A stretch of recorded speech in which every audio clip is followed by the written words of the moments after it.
stăpân pe ring.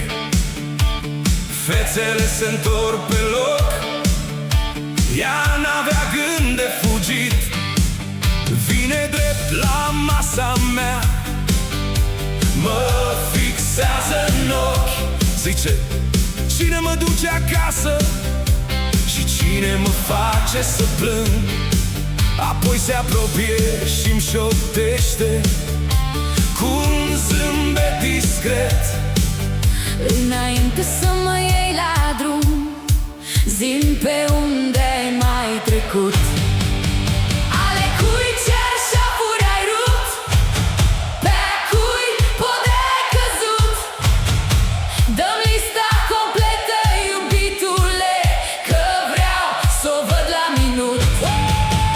A fost seara, dimineața, Clara târziu în noapte, Tina în mașină, Dana pe înserate. Un pic de Mihaela, un pic de Iunie. Mai bine-ți verifici harta înainte să mă duci departe. Zice, vreau inventarul, vreau să știu scorul real.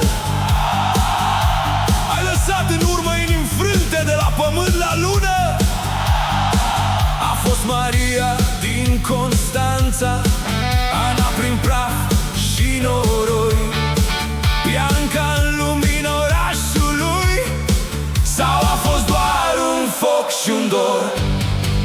Ale cui cerșafuri ai rupt, Hey!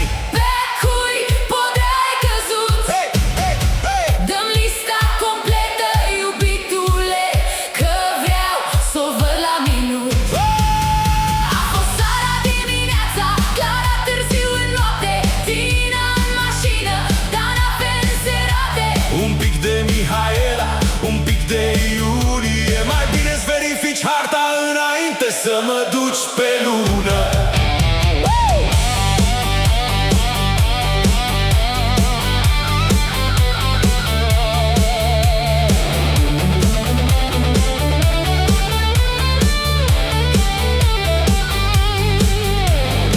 Unu, doi, trei, patru, cinci. Câte fete ai ținut în viață? 6, 7, 8, 9, 10. Să nu faci singura și mie.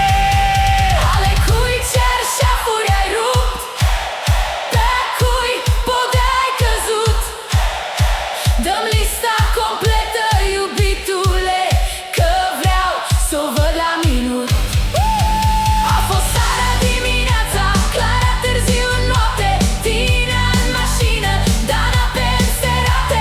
Un pic de Mihaela, un pic de Iulie. Mai bine-ți verifici harta înainte să mă duci departe.